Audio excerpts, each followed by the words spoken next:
The scene opens with a murmur. Tax collectors and recognized sinners are drawing near to listen to Jesus, and the religious keep a running commentary at the edges. He welcomes them. He even eats with them. Jesus answers their grumbling the way he often does. He tells a story you can see. Imagine a shepherd, he says, with 100 sheep. He knows the count by heart, the rhythm of their movement across the hills. Evening settles. The flock bunches like a pale cloud against the scrub.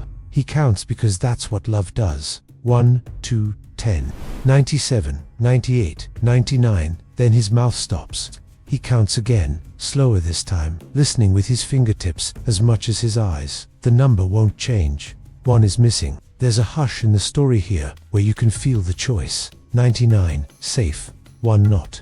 Maybe the lost one is the skittish away that always wanders toward the ravine.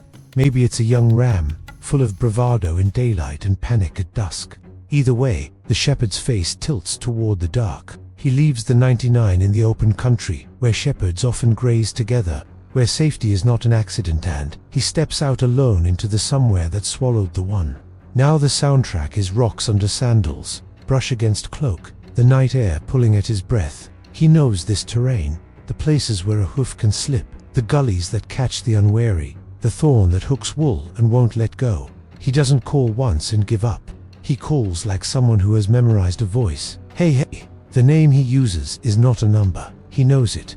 If you've ever wondered, you know how the shape of the world changes. What felt like freedom in daylight feels like distance in the dark. The lost sheep isn't calculating morality. It's just gone too far to make sense of the way back. That's when the sound arrives, not thunder, not lecture, just the steady pattern of feet that didn't have to come but did. The shepherd's lamp throws a small circle of gold on scrub and stone, and there caught in the hard fingers of a thorn bushes a tremble of wool. He doesn't scold, he reaches. Hands that have learned how to lift weight without breaking it work the thorns loose strand by strand. The animal shakes and tries to bolt, then collapses in that stubborn, exhausted way sheep do. The shepherd doesn't push it up the hill with a stick. He bends under it and carries it across shoulders that smell like sun and pasture, because sometimes love is not a map back. It is a person who picks you up. Picture him now retracing steps by starlight, the bleat close to his ear, the rhythm of his walk turning into relief. When the hills open and a campfire glow rises to meet him, he doesn't slip into the night like someone ashamed of the detour. He rejoices. He calls out to the others, "Rejoice with me. I have found my sheep that was lost." And Jesus says what the parable has been waiting to say all along. There will be more joy in heaven over one sinner who repents than over 99 righteous persons who need no repentance. Listen to that line again. Not a grudging acceptance. Joy, not a note in a ledger, but music that wakes up the camp. Heaven isn't embarrassed by rescue. It throws a party. The arithmetic of the kingdom is strange like that. We are used to protecting the 99, writing off the one. Jesus insists on the value of the one and, in doing so, protects the 99 from becoming a club that forgets why it exists. If you're hearing this as someone who feels small, lost in a crowd, or lost inside your own head, this is the sentence you need. You are not background to God. He notices when the count is off by one. He notices when the count is off by you. The story does not say the sheep found its way home. It says it was found. Repentance, in this light, isn't the sheep performing its way back up the hill. It's responding when the shepherd arrives. It is allowing yourself to be lifted.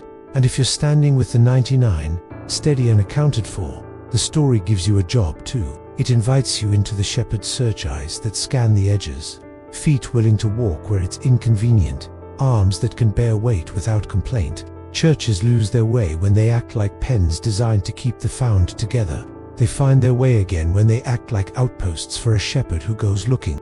Notice also how Jesus sets this tale between two others, the lost coin and the lost son. A coin can't call for help. A sheep barely can. A son can walk home and speak. The trilogy is a portrait of God's heart across the spectrum of our lostness. However we got here, careless, confused, or defiant, he moves first. The woman lights a lamp. The shepherd walks the dark. The father runs down the road. The melody is the same. Rejoice with me.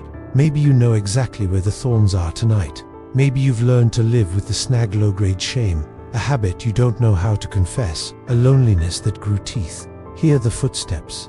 The shepherd is not waiting at the top of the hill with folded arms. He is already in the ravine, already calling your name in a voice you recognize, even if you haven't heard it in a while. Let yourself be found. Let yourself be carried. And maybe you're strong right now, feet sure, soul clear. Keep watch on the edges. Learn the names of people who drift to the margins online and off. Keep a little oil and bandage in your lifetime set aside, attention you can spend, a phone call you can make. When you spot wool caught in thorn, don't shout instructions from a safe distance. Go, free, lift, bring home. Then call your friends and say the line heaven loves to echo, rejoice with me. Jesus begins this story because of grumbling. He ends it with joy. Somewhere between the two is the journey of God's heart, the refusal to let numbers do what love must do, the stubborn insistence that no one is too far or too small to matter. That is the good news tucked into a shepherd's evening routine. The God who counts to 100 always hears when the count is off by 1, and he won't rest until his shoulders feel your weight and his village hears his voice at the gate. Found again.